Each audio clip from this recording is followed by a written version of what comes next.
Instagram અને Facebook ખોલ્યું તો 2 થી 3 એવી પોસ્ટ અને વિડીયો જોયા કે જેમાં મેં વાંચ્યું કે કલાકારોમાં સંપ, કલાકાર આંદોલનના મૂડમાં, કલાકારોમાં એકતા.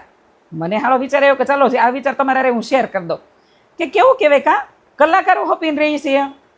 આટલો હબ જોઈએ કે અમારી કાસ્ટમાં, અમારા સમાજમાં હોત, પટેલ સમાજમાં, તો આજે ગુજરાતની પરિસ્થિતિ, ગુજરાતની તો ઠીક રહેવાય ગયો, દેશની પરિસ્થિતિ કંઈક અપ લેવલે હોત વધારે. કારણ કે પૈસા કમાવામાં તો પહેલો નંબર છે જ અમારો સમાજ. એક નથી ખાલી અમારામાં હપ, એકતા. આ એકતા જો અમારા સમાજમાં હોત ને તો દેશની, દુનિયાની, ગુજરાતની અમારી પરિસ્થિતિ જ કંઈક અલગ હોત. તો પહેલાં તો આપણે વાત કરી કલાકારોની. ચાલો, અમારો સમાજ તો અમારો સમાજ છે, ગમે એવો તો એમના જ્ઞાતિનો તો ગૌરવ હોય જ. પણ કલાકારોથી વાત યાદ આવી કે એકવાર મારે એક ગુજરાતની જાણીતી બહુ મોટી એવી સિંગરને એક પાર્લરમાં મળવાનું થયું. સ્વાભાવિક છે કે અમે બંને સાથે મેકઅપ કરાવતા હતા તો થોડી ઘણી વાતચીત થાય. હું સોશિયલમાં એક્ટિવ છું, એ સિંગર છે, એટલે મેં એવું પૂછ્યું કે તમને પૈસાનું કેમ હોય? આ લોકો ઓર્ગેનાઇઝરો હોય છે, એ લોકો તમારી સાથે કેવી રીતે ડીલ કરે એમ? ક્યારેક ખોટું થયું, ક્યારે કોઈ એવો કડવો અનુભવ થયો તમારે બેન? એ કે ઘણી વાર થયો. એ કે પણ અમે હવે રૂલ્સ બનાવી નાખ્યા કે હવે અમને જ્યારે પૈસા અમારા અકાઉન્ટ્સમાં આપે અને અથવા તો મને કેશમાં અમને પૈસા પૂરા આપી દઈને પછી જ અમારે સ્ટેજ ઉપર પગ મૂકવાનો. મેં તો કેવું કહેવાય છો તો. એટલે મેં એને પૂછ્યું કે તમારી ફી કેટલી છે એમ? એટલે મને કે પહેલાં 2 લાખ હતી પણ હમણાંથી 2.5 લાખ કરી. માં ભગવતી ખોડિયારની સોગંદ જો આમાંથી એક શબ્દ ખોટો હોય તો. એટલી મોટી જાણીતી કલાકારનું નામ લઈને કોઈ લેડીઝને હું બદનામ કરવા નથી માંગતી, પણ આ દાખલો અહીંયા દેવો જરૂરી હતો, બરાબર? એટલે મને વિચાર એવો કે કેવું કાં 3-4 કલાકે એને રાપડવાનું, ગાવાનું કે પોતાની તો કંઈ સારેગામાં પાની કંઈ ખબર પડતી નથી. ત્યારે મોટાભાગની સિંગરોને પોતાની કોઈ રચના હોતી નથી. હિન્દી ગીત હોય એને બધાને નવા અપડેટમાં કંઈક ને કંઈક રજૂ કરતા હોય છે, ગાયેલા ગીત ગાતા હોય છે. જેમાં આપણા આદર્શો છે, દિવાળીબેન ભીલ છે, એને પોતાની રચનાઓ હતી. મીરાબાઈના ભજનો લઈ લો, પદ લઈ લો, કે નરસિંહ મહેતાના લઈ લો, પ્રભાત્યા તે, એ બધું ગાયેલું કોપી કરે છે નવા સંગીત સાથે. એ પીરસી રહ્યા છે આપણને. અને અમારી આ ઘેલી પ્રજા, ખાસ કરીને અમારા સમાજની રૂપિયો બની ગયો એટલે એમાં મોજ કરવાવાળી પ્રજા. આજકાલ તો અમારે ત્યાં સુરતમાં નાકે 10 સિંગર છે. જેમ નાકે કેમ અમારે બ્યુટી પાર્લર છે, રેસ્ટોરન્ટ છે, એટલા અમારે શેરીએ 4 સિંગર છે. અને નાના મોટા કેફે છે ને એમાં આવી પાર્ટીઓ તો હાલતા થાય છે, બરાબર? આપણને એનો કોઈ વિરોધ નથી. જેને જવું એ જાય, જેને મોજ કરવી મોજ કરે, એનાથી કાંઈ મને મતલબ નથી. અહીંયા વાત કરી રહીશું એવા કલાકારોની કે જે 2-2.5 લાખ રૂપિયા ફી લે, 2 કલાક, 3 કલાક, 4 કલાક એને ગાવાનું હોય, એ ગાઈને લઈ લે. પછી ક્યારેય એવું તમે સાંભળ્યું કે દેશમાં આવેલી કોઈ વિકટ પરિસ્થિતિ છે, ખેડૂતને થયેલું નુકસાન છે, અથવા તો આર્મીઓ ઉપર થયેલા હુમલા છે, આમાં કલાકારો એટલા લાખનું દાન કર્યું કે સાંભળ્યું છે? અમુક કલાકારો જેણે સ્કૂલો બનાવી, બાળકોના ભવિષ્યને ભણતર માટેનું કર્યું, અથવા તો દેખાડા માટે કર્યું, એ ભગવાન જાણે, પણ આવું કર્યું છે. બાકી કેટલા એવા કલાકારોને ઓળખું છે જેની 2 લાખ 3 લાખ આવી ફી છે. અને આવી ફી આ દેવાવાળી તે કેવડા લોકો પડ્યા હશે. અને કાંઈક તો મને તો એવું જ લાગે છે કે અમારા સમાજને, અમુક સમાજના કલાકારોને એટલું ઓકાત કરતા વધારે પૈસો અને માન મહત્વ આપી દીધું છે, બરાબર? અહીંયા સમાજનો કોઈ વિરોધ નથી. તો કલા કોઈ એક પૂરતી હોય નહીં, બરાબર? કલાકાર મગજમાં બેસી ગયો પછી કેમ ગાડરીયો પ્રવાહ હોય, કોકે એમ કહી દીધું ને કે આ ભાઈ સારું ગાય છે એટલે પછી એને ઉપાડી લે, પછી એમાં કાંઈ ખબર ન હોય. મને બિરજુ બારોટ જેવા કલાકારો ગમે. અને આપણે દિવાળીબેન ભીલ છે કે મેં એના સાજિંદા હોય, એના મરણ પછીના ઇન્ટરવ્યુમાં એવું કીધું હતું કે અમે આજ સુધી દિવાળીબેન ભીલ સાથે એક સ્ટેજ શેર કર્યું પણ કોઈ દિવસ એને ઉઘાડા માથે નથી જોયા.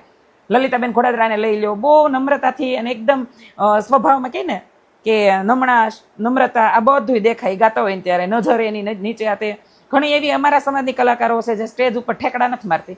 એટલે એવા કલાકારો ગમે કે જે સ્ટેજની મર્યાદા જાળવે, પણ જેને બધું ખોયું હોય, કોકનું ગોખેલું, કોકનું લખેલું ગાતા હોય. આને 2-3 લાખ ફી, અને આ ફીના પૈસા છે એનાથી એની લક્ઝરીસ લાઈફ. પછી એને ક્યારેય પોતે એ પ્રજા માટે કે કદાચ આવી પરિસ્થિતિઓના સામના કરતી એવા લોકો માટે ક્યારેય પૈસા વાપર્યા હોય તો આપણે હાલો લેખે. અહીંયા કોઈને વિરોધ નથી કરતી, કારણ કે એક સિંગરને હમણાં દુઃખ લાગી ગયું ને તેને મારા વિડીયો રોસ્ટિંગ કર્યા. બોલો, મેં એમ કીધું કે પટેલ સમાજની દીકરીઓને આર્મીમાં ભરતી કરાય, પોલીસમાં ભરતી કરાય, ડોક્ટર એન્જિનિયર બનાવડાવાય, એર હોસ્ટેસ બનાવાય, આવું બધું કરાય. એની ના નથી, બરાબર? ઘણા બધા ફિલ્ડ છે જેમાં મોકલાય. પણ singing line, modelling line, acting line, આ બધી લાઈનમાં રોજ જતી હોય ને તો છોકરી રોજ સતત પુરુષોના, છોકરાઓના સંપર્કમાં રહેતી હોય એટલે આવું પગલું ભરી લે નાજુક ઉંમરે. એવી નાજુક વાત કરી હતી.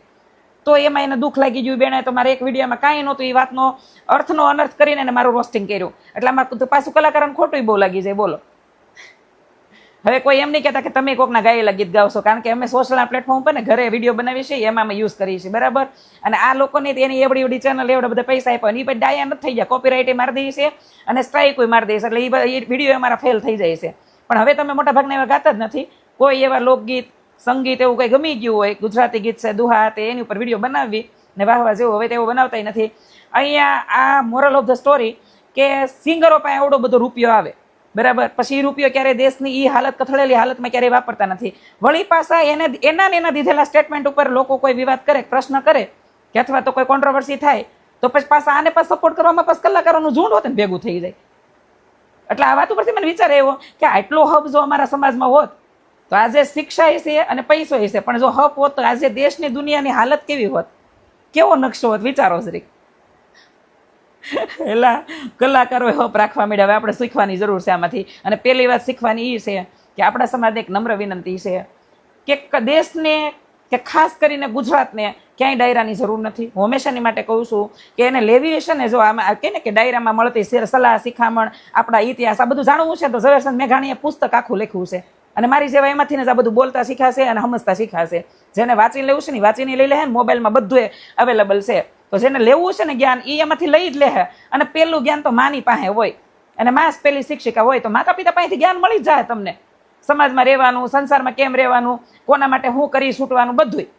એટલે આ બધાને સાંભળવાના ને ત્યાં જઈને મોટી મોટી મેદની ભરવાનું બંધ કરો, આવા બધાના ખિસ્સા ભરવાનું બંધ કરો. જે રૂપિયો સમાજના અર્થે કામમાં લાગતો હોય, રાષ્ટ્રના અર્થે કામમાં લાગતો હોય ને એને જ તમે પૈસાવાળા બનાવો. મારું એવું એક માનવું છે. જો મારી હારે સહેમત હોય તો વાતમાં લખી નાખજો કોમેન્ટમાં. બાકી વિરોધ તો આ વિડીયોમાંથી નહીં કરશે લોકો, નાનકડો એવો કટકો કાપીને. બટ આઈ ડોન્ટ કેર, બરાબર.